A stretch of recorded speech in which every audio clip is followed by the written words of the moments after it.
तो इस लेक्चर में हम लोग बात करने वाले हैं ब्रेन स्ट्रेन रिलेटेड क्वेश्चन को लेकर के। और अगर मैं देखूं तो क्वेश्चन नंबर फर्स्ट आपका इस तरीके का है।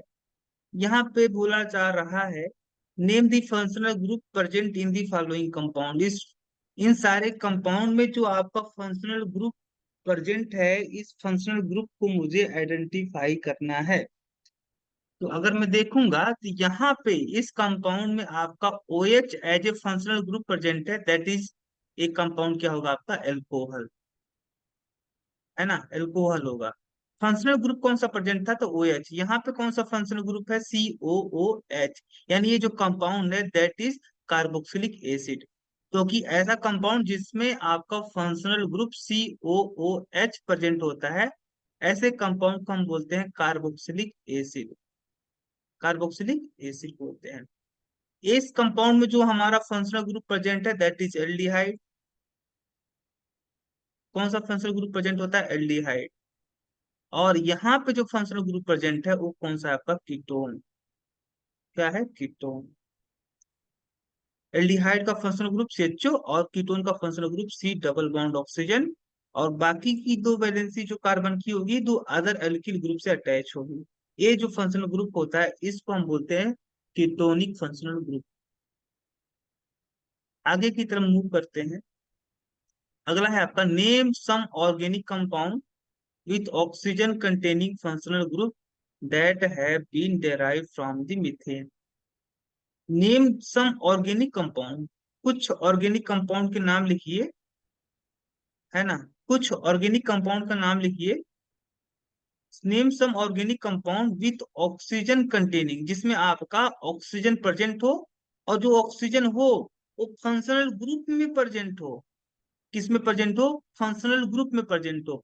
ऐसा मुझे ऑर्गेनिक कंपाउंड लिखना है जिसमें आपका ऑक्सीजन प्रेजेंट हो, और ऑक्सीजन कहाँ पे हो, तो एज ए फंक्शनल ग्रुप, यानी जो फंक्शनल ग्रुप है उस फंक्शनल ग्रुप में आपका ऑक्सीजन प्रेजेंट हो। और ये जो आपका कंपाउंड हो वो डराइव किया गया हो कहाँ से, मीथेन से। तो मैं अगर मानूं कि मीथेन है मेरा CH4, अगर मैं एक हाइड्रोजन को यहाँ से हटा दूं और इस हाइड्रोजन की जगह पे ले आऊं OH, तो एक आपका न्यू ऑर्गेनिक कंपाउंड बनेगा दैट इज मिथेनॉल, जिसमें आपका ऑक्सीजन प्रेजेंट है। और ऑक्सीजन कहाँ पे है, ये जो फंक्शनल ग्रुप OH है, इस फंक्शनल ग्रुप OH के अंदर आपका ऑक्सीजन प्रेजेंट है। तो एक एक हो गया। या अगर मैं मान लूं कि ये मेरा, यहाँ पे मैं हाइड्रोजन को हटा के COOH ले आता हूँ, तो यहाँ पर भी आपका ऑक्सीजन प्रेजेंट है। और ऑक्सीजन कहाँ पे प्रेजेंट है, ये जो आपका COOH है एक कार्बोक्सिलिक एसिड का फंक्शनल ग्रुप है, तो ये भी हो गया। या इसी तरीके से मैं मान लूं कि CH3 आपका, यहाँ से मैं एक हाइड्रोजन को हटा दूं और इसके जगह पे मैं ले आऊं किसको, इसके जगह पे मैं ले आता हूँ CHO को, है ना। तो ये भी आपका एक फंक्शनल ग्रुप, यहाँ पे ये जो है आपका फंक्शनल ग्रुप है, इसमें क्या है, ऑक्सीजन आपका प्रेजेंट है। तो दो तीन तो हो ही गए आपके, है ना, दो तीन हो गए, इतना ही सफिशियंट है। अगला हम क्वेश्चन देखेंगे। अगला क्वेश्चन है मेरा इस तरीके का, कह रहा है give the general formula of alkene, alkene और एल्काइन। एल्केन का जनरल फार्मूला क्या होता है, तो एल्केन का जनरल फार्मूला था CnH2n+। एल्कीन का जनरल फार्मूला क्या होता है, CnH2n। और एल्काइन का जनरल फार्मूला होता है CnH2n-2, है ना। यहाँ पे give the structural formula of simplest alkene और एल्काइन। सिंपलेस्ट एल्कीन, सबसे सिंपलेस्ट एल्कीन कौन सा है, तो एज आपका जो इथीन है, इथीन CH2 ये आपका सबसे सिंपलेस्ट एल्कीन है। और सबसे सिंपलेस्ट एल्काइन की बात करोगे तो सबसे सिंपलेस्ट एल्काइन है आपका इथाइन। क्या, इथाइन। ये आपका सबसे सिंपलेस्ट एल्काइन है और ये सबसे सिंपलेस्ट एल्कीन है। कह रहा classify the following as alkane, alkene और एल्काइन। तो यहाँ पे CH4 क्या है आपका, CH4 एल्केन है। C2H4 क्या है, एल्कीन है। C2H2 क्या है, एल्काइन है। और C2H6 क्या है, एल्केन है। और C3H4 क्या है, C3H4 C3H4, CnH2n-2 n equal to 3 रख दोगे तो C3, यहाँ पे 2 × 3 - 2, तो ये हो जाएगा C3, 3 दूनी 6, 6 में से 2 गया 4, हाँ, यानी ये आपका क्या है, एल्काइन है। क्या है, एल्काइन है।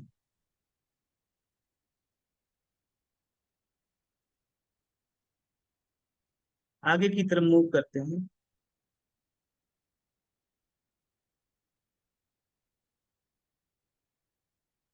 अगला है आपका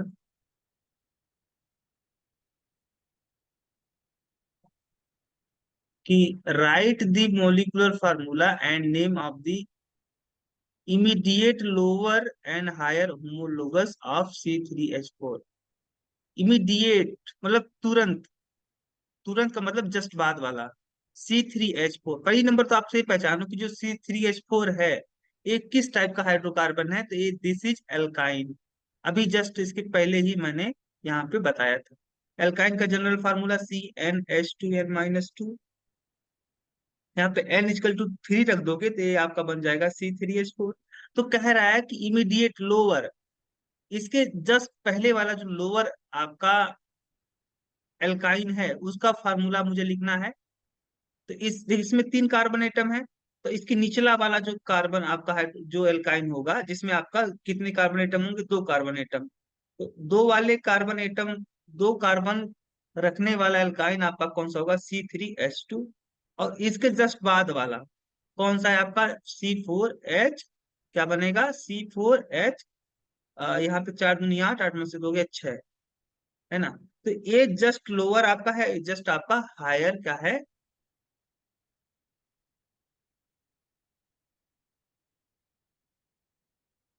होमोलोगस सीरीज का मेंबर है इस ग्रुप का, है ना। अगला है आपका give the name and molecular formula of higher homologous series of butane. तो ब्यूटेन जो है, ब्यूटेन किस, कैसा एल्केन हाइड्रोकार्बन है, तो ये एल्केन है और एल्केन का जनरल फार्मूला होता है CnH2n+2। तो कह रहा है give the name and molecular formula of higher homologous series of butane. Butane के जो ब्यूटेन जिस होमोलोगस सीरीज से बिलोंग करता है उस होमोलोगस सीरीज का हायर मेंबर कौन सा होगा, तो 4 से ज्यादा आपका, अगर आप देखोगे 4 से ज्यादा कार्बन एटम वाला जो आपका एल्केन होगा वो क्या होगा, पेंटेन। पेंटेन का फार्मूला C5H12। इससे और ज्यादा हायर वाला C6H14, हेक्सेन, पेंटेन, और फिर हेप्टेन भी आपका हो जाएगा C7H16, है ना।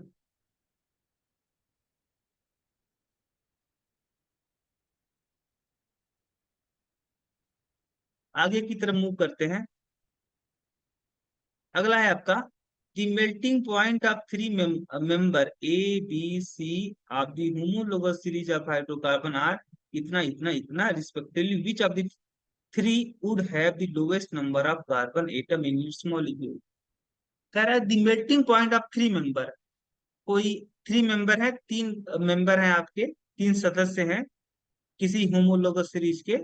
और जो होमोलोग किसका हाइड्रोकार्बन है, यानी ए बी सी तीनों क्या है, हाइड्रोकार्बन है, और एक होमोलोगस सीरीज बनाते हैं। इस होमोलोगस सीरीज के 3 मेंबर है ए बी सी, और इनका मेल्टिंग पॉइंट दिया गया है। ए का दिया गया -183 डिग्री सेल्सियस, बी का है -138 डिग्री सेल्सियस, और सी का है 130 डिग्री सेल्सियस माइनस में।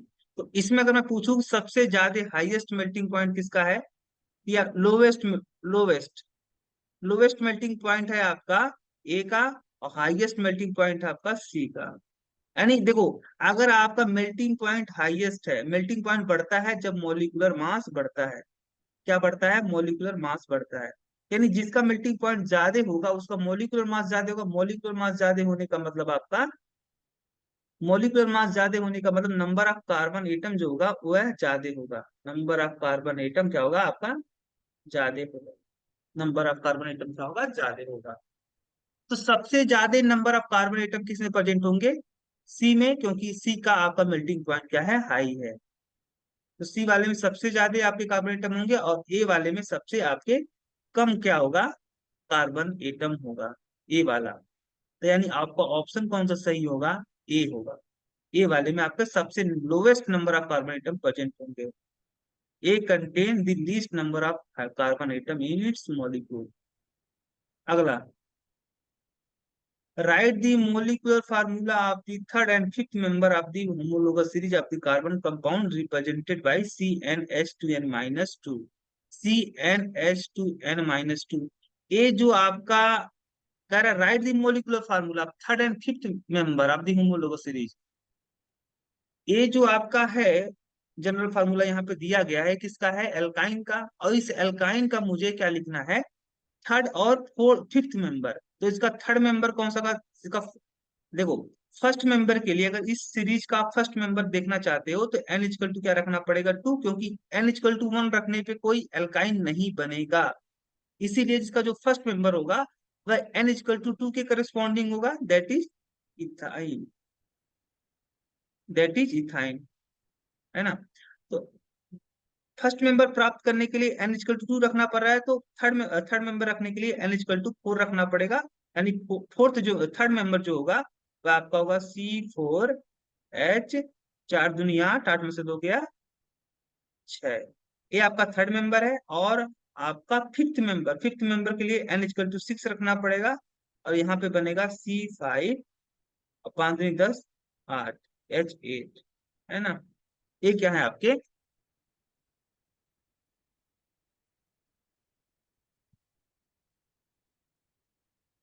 ये थर्ड मेंबर है आपका और ये आपका फिफ्थ मेंबर है इस होमोलोगस सीरीज का। अगला है आपका write the molecular formula of alkene alkyne with 20 carbon. वाह भाई, एल्केन का जनरल फार्मूला CnH2n+2। आप कह रहा है कि ऐसा मेंबर लिखिए जिसमें 20 कार्बन आइटम प्रेजेंट हो। तो 20 कार्बन आइटम के लिए एन इक्वल टू क्या रखना पड़ेगा, 20। तो 20 रखोगे यहाँ पे हो जाएगा H22। ये आपका एल्केन, एल्केन से जो रिलेटेड आपका हाइड्रोकार्बन होगा जिसमें 20 कार्बन एटम होंगे वो आपका होगा एक कंपाउंड। और एल्कीन, एल्कीन का जनरल फार्मूला होता है CnH2n माइनस H2n, है ना, CnH2n। तो 20 कार्बन मुझे चाहिए तो एन इक्वल टू मुझे क्या रखना पड़ेगा, 20। और यहाँ पे बनेगा आपका कितना, 40। अरे यहाँ पे कैसे आप बना है आपका, 20, 20 दूनी 40 दूनी 42 होगा भाई, 42। सॉरी, अब इसका होगा 40। ये भी आपका हो गया एल्केन। एल्केन सीरीज से संबंधित जो हाइड्रोकार्बन जिसमें आपका 20 कार्बन एटम होगा तो ए है। और एल्किन से रिलेटेड जो आपका हाइड्रोकार्बन बनेगा जिसमें आपका 20 कार्बन एटम होगा वो ए है। अगला आपका क्वेश्चन है,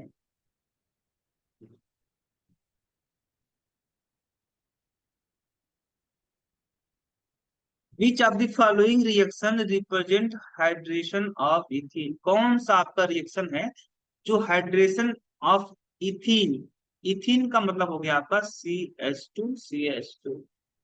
तो इसका हाइड्रो का, इसका हाइड्रेशन, हाइड्रेशन का मतलब वाटर का एडिशन, हाइड्रेशन का मतलब वाटर का एडिशन। तो इथीन का, इथीन वाटर का जब एडिशन होगा इस इथीन में तो कौन सा कंपाउंड आपका बनेगा। अच्छा, हाइड्रेशन आपका एसिडिक मीडियम में होता है तो इसका जब हाइड्रेशन होगा इस इथीन का तो यहाँ पे बनेगा CH3 और यहाँ पे CH2OH। एल्कोहल बनेगा, दैट एल्कोहल इज इथेनॉल, है ना, इथेनॉल। तो ये आपका क्या है, ब्रोमीन वाटर का एडिशन हो रहा है, ब्रोमीन वाटर का एडिशन है तो ब्रोमिनेशन है। और यहाँ पे आपका जो बी है, बी वाले में आपका ओजोन का एडिशन हो रहा है, ओजोन को एडिशन के बाद में हाइड्रोलिसिस हो रहा है। तो ये आपका क्या है,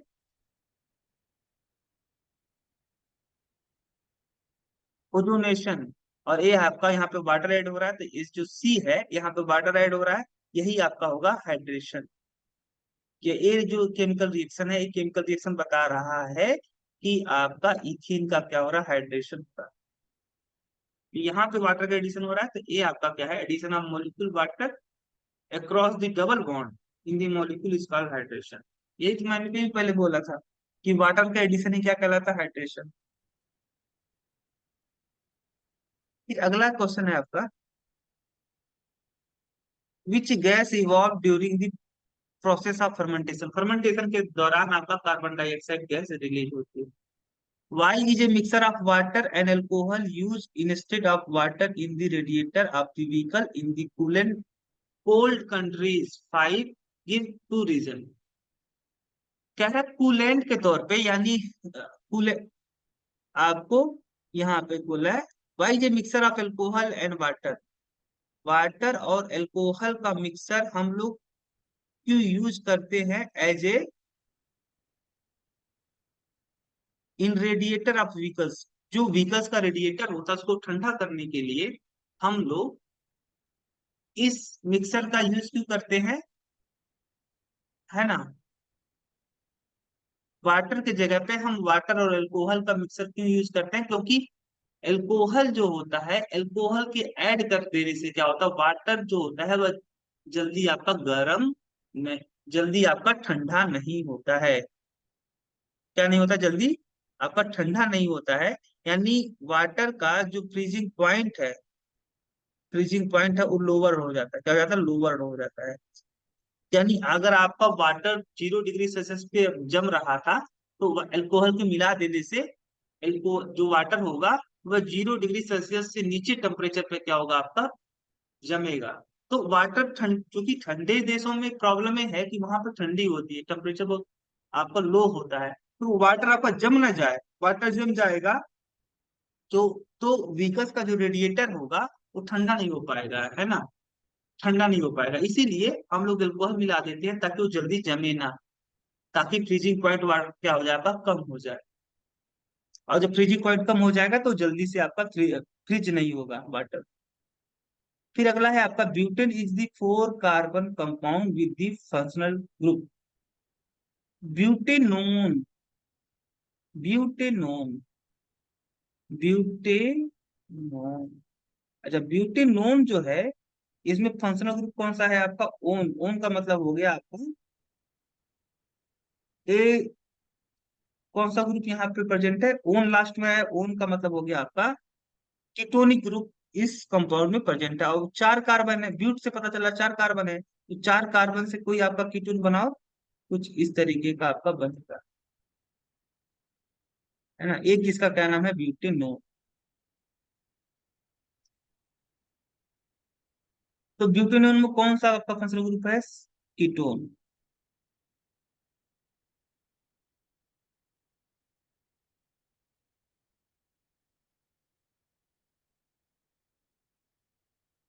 अगला क्वेश्चन है आपका,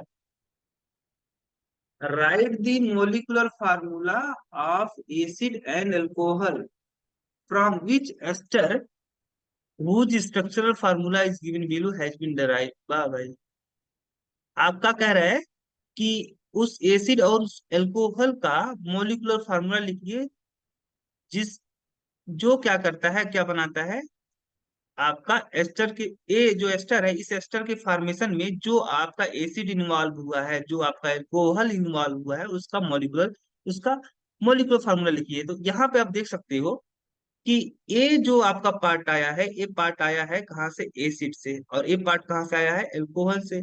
तो इस पार्ट के करस्पॉन्डिंग जो आपका एसिड बनेगा वो होगा इथेनोइक एसिड, CH3COOH। और इस पार्ट के करस्पॉन्डिंग जो आपका, सॉरी, इस पार्ट के करस्पॉन्डिंग जो कार्बोक्सिलिक एसिड बनेगा वह होगा इथेनोइक एसिड। और इस पार्ट के करस्पॉन्डिंग जो आपका एल्कोहल बनेगा वह होगा प्रोपेनॉल, प्रोपेनॉल, है ना, प्रोपेनॉल। और इस पार्ट के करस्पॉन्डिंग जो कार्बोक्सिलिक एसिड बनेगा वह होगा इथेनोइक एसिड।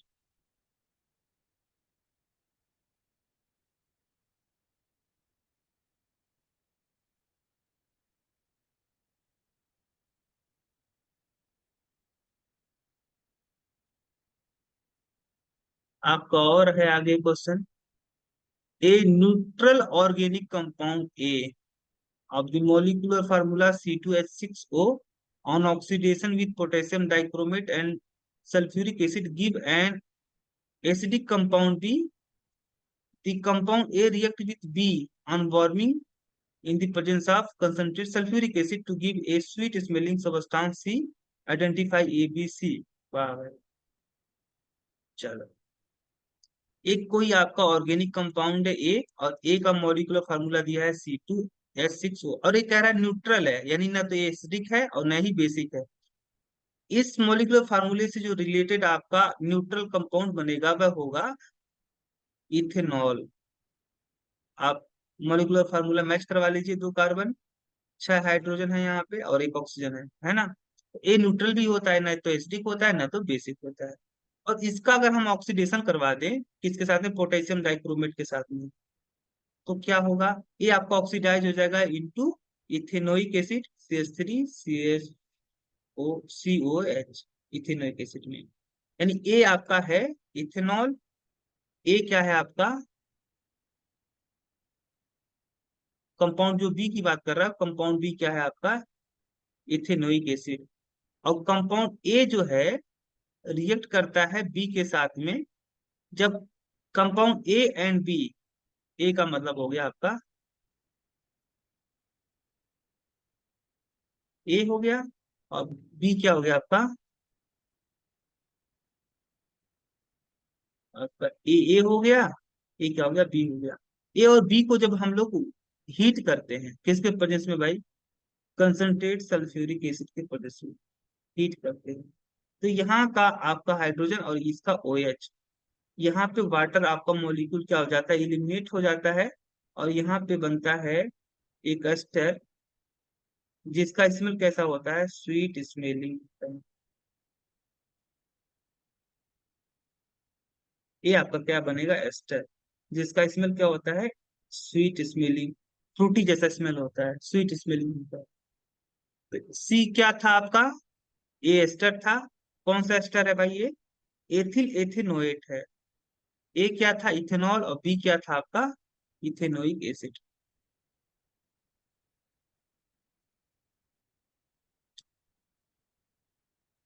कह रहा what change will you observe if the test soap with litmus paper, red और ब्लू। सोप, सोप जो होता है आपको पता है ये सोप क्या होता है, soap is the salt of, is soap is the sodium potassium salt of heavy carboxylic acid.